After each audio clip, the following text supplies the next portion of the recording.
नमस्कार। आज हम एक बहुत ही दिलचस्प, शायद थोड़े रहस्यमयी विषय पर बात करने वाले हैं। जी। नियर डेथ एक्सपीरियंस, मतलब मृत्यु के बिल्कुल करीब का अनुभव, एनडीई जिसे कहते हैं। हाँ, एंडीज। ये वो अनुभव हैं जब लोग मौत के, आप कह सकते हैं, दरवाजे से लौट आते हैं। बिल्कुल। और सवाल यही है कि भाई ये है क्या? क्या ये सिर्फ हमारे दिमाग का कोई खेल है, कोई केमिकल लोचा, या फिर कुछ और गहरा? हाँ, या फिर चेतना, आत्मा, इससे जुड़ी कोई सच्चाई है? हमारे पास कुछ सामग्री है इस पर, जैसे मृत्यु के करीब का अनुभव, आत्मा का रहस्य। जी तो कोशिश करते हैं आज इसे समझने की, खोलने की। बिल्कुल, चलिए देखते हैं। तो सबसे पहले एकदम साफ करते हैं, एनडीई है क्या असल में? देखिए, एनडीए वो अनुभव है जो किसी व्यक्ति को तब होता है जब वो क्लिनिकली, मतलब चिकित्सकीय रूप से मौत के बहुत पास हो। जैसे कि दिल की धड़कन रुक गई हो? हाँ, ये सांस रुक गई हो, लेकिन फिर वो किसी तरह बच जाते हैं, वापस आ जाते हैं। अच्छा, और इस दौरान होता क्या है? कैसा महसूस होता है? अनुभव बड़े, कह सकते हैं, अनोखे होते हैं। अक्सर लोग बताते हैं कि उन्हें लगा जैसे वो अपने शरीर से बाहर है। शरीर से बाहर मतलब? हाँ, जैसे ऊपर से छत के पास से वो खुद को नीचे लेटे हुए देख रहे हैं, या डॉक्टरों को ऑपरेशन करते हुए देख रहे हैं। अरे, कई लोग एक सुरंग जैसी चीज का जिक्र करते हैं। सुरंग? हाँ, जिसके आखिर में बहुत तेज सुकून देने वाली रोशनी होती है। अच्छा। और इस दौरान ज्यादातर लोग बताते हैं कि डर बिल्कुल गायब हो जाता है। एक अजीब सी गहरी शांति महसूस होती है। डर नहीं लगता मौत के इतने करीब होकर? नहीं, बिल्कुल नहीं, उल्टा एक तरह का सुकून। और कुछ लोग तो अपने गुजर चुके प्रियजनों से मिलने की बात भी कहते हैं। अपने रिश्तेदारों से, दोस्तों से? जी।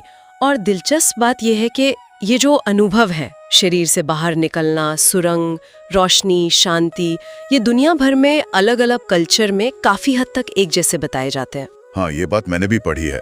ये समानता वाकई हैरान करती है। लाखों लोग ऐसा दावा करते हैं। बिल्कुल। डॉक्टर रेमंड मूडी की एक किताब थी, शायद लाइफ आफ्टर लाइफ। हाँ, उसने काफी चर्चा शुरू की थी। जी हाँ, वो बहुत महत्वपूर्ण किताब थी इस विषय पर। और भारत में भी तो किस्से सुनते हैं। कोई कहता है यमदूत दिखे, कोई कहता है दिव्य प्रकाश देखा। हाँ, अपनी अपनी मान्यताओं के हिसाब से विवरण थोड़े अलग हो सकते हैं, पर मूल अनुभव वही रहता है। वो ऑपरेशन वाला किस्सा बहुत मशहूर है। एक महिला बेहोश थी, पर बाद में उसने बताया कि उसने ऊपर से सब देखा। हाँ, और ऐसी बारीक बातें बताई जो उसे पता ही नहीं हो सकती थी उस हालत में। जैसे कि ऑपरेशन के दौरान कौन सा औजार इस्तेमाल हुआ, या नर्सों ने क्या बात की। कमाल है। और वो बच्चों वाले किस्से कि मरे हुए दादा दादी या कोई रिश्तेदार दिखे जिन्होंने कहा, अभी तुम्हारा टाइम नहीं आया, वापस जाओ। जी, ऐसे अनुभव भी रिपोर्ट हुए हैं। ये सब हमें सोचने पर मजबूर तो करता है। बिल्कुल। तो विज्ञान क्या कहता है इस बारे में? वैज्ञानिक कैसे समझाते हैं इसे? देखिए, वैज्ञानिक कोशिश तो कर रहे हैं। एक आम नजरिया, जो संदेहवादी नजरिया कह सकते हैं, वो ये है कि ये सब दिमाग में ऑक्सीजन की कमी से होता है। ऑक्सीजन की कमी मतलब हाइपोक्सिया? हाँ, हाइपोक्सिया। जब दिमाग को पूरी ऑक्सीजन नहीं मिलती तो वो कुछ भ्रम जैसी चीजें पैदा कर सकता है। रोशनी दिखना, अच्छा महसूस होना, ये सब। ये तो एक संभव व्याख्या लगती है। हाँ, लगती है, लेकिन इसमें एक बड़ा सवाल है। क्या? सवाल ये है कि अगर किसी का दिल रुक गया है, दिमाग काम नहीं कर रहा, तो फिर अनुभव हो कैसे रहा है?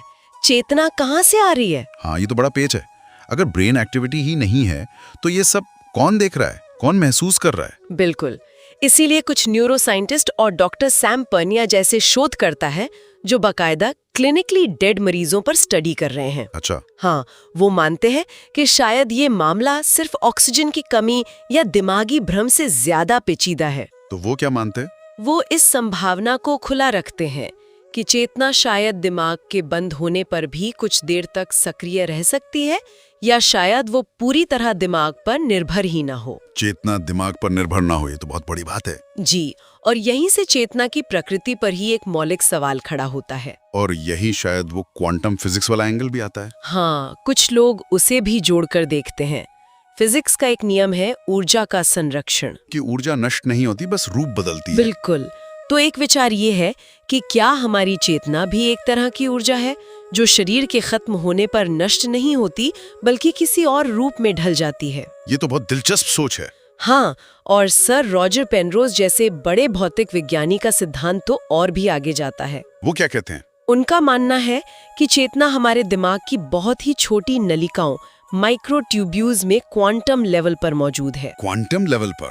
जी, और मृत्यु के समय ये क्वांटम जानकारी दिमाग से निकलकर ब्रह्मांड में फैल सकती है, नष्ट नहीं होती। मतलब चेतना शरीर से अलग होकर भी मौजूद रह सकती है। उनका सिद्धांत इसी संभावना की ओर इशारा करता है। ये सुनने में बहुत कुछ आत्मा या पुनर्जन्म की धारणाओं जैसा लगता है। हाँ बिल्कुल। और अगर हम धर्मों की बात करें तो उनमें इस बारे में क्या कहा गया है? देखिए, ये एक और चौंकाने वाली बात है कि दुनिया के लगभग सभी बड़े धर्म और आध्यात्मिक परंपराएं किसी न किसी रूप में मृत्यु के बाद चेतना या आत्मा के बने रहने पर सहमत है। सब मानते हैं। मोटे तौर पर हाँ। जैसे हिंदू धर्म में आत्मा को अमर माना जाता है, जो कर्मों के हिसाब से नया शरीर लेती है, पुनर्जन्म का सिद्धांत। जी। बौद्ध धर्म भी चेतना के एक निरंतर प्रवाह की बात करता है, जो मृत्यु के बाद भी जारी रहता है। और ईसाई और इस्लाम धर्म? ईसाई धर्म में स्वर्ग और नरक की बात है, ईश्वर के प्रकाश में जाने की बात है। इस्लाम में भी जन्नत और दोजख का जिक्र है, और एक बरज़ख का कॉन्सेप्ट है। बरज़ख वो क्या है? वो मृत्यु और कयामत के दिन के बीच की एक अवस्था है, जहां आत्मा रहती है। तो आप देखिए, तरीके अलग अलग हैं, शब्द अलग अलग हैं, पर मूल विचार वही है कि मृत्यु अंत नहीं है। हाँ, कि चेतना या जीवन का कोई अंश मृत्यु के पार भी जाता है। तो फिर हम कहाँ खड़े हैं? ये सब सुनने के बाद क्या समझें? क्या एनडी आत्मा के अस्तित्व का सबूत है, या ये अब भी दिमाग का ही कोई अनसुलझा रहस्य है? देखिए, विज्ञान के पास अभी कोई 100% पक्का जवाब नहीं है। वो इसे अभी भी स्टडी कर रहे हैं। तो मतलब कोई नतीजा नहीं? नतीजा ये है कि हमारे पास सबूतों के कई टुकड़े हैं। लाखों लोगों की निजी अनुभव हैं जो बहुत मिलते जुलते हैं। हाँ। सदियों पुरानी धार्मिक और आध्यात्मिक मान्यताएं हैं जो एक ही दिशा में इशारा करती हैं। और अब क्वांटम फिजिक्स जैसे नए विज्ञान के सिद्धांत भी आ रहे हैं, जो चेतना के सिर्फ दिमाग तक सीमित न होने की संभावना जता रहे हैं। तो इन सब को मिला के देखें तो ये जरूर लगता है कि एनडीई शायद सिर्फ एक दिमागी भ्रम से बढ़कर कुछ हो सकता है। यह हमें सोचने पर मजबूर करता है कि मृत्यु शायद अंत नहीं, बल्कि एक परिवर्तन है, एक पड़ाव। हाँ, चेतना का एक अवस्था से दूसरी में जाना।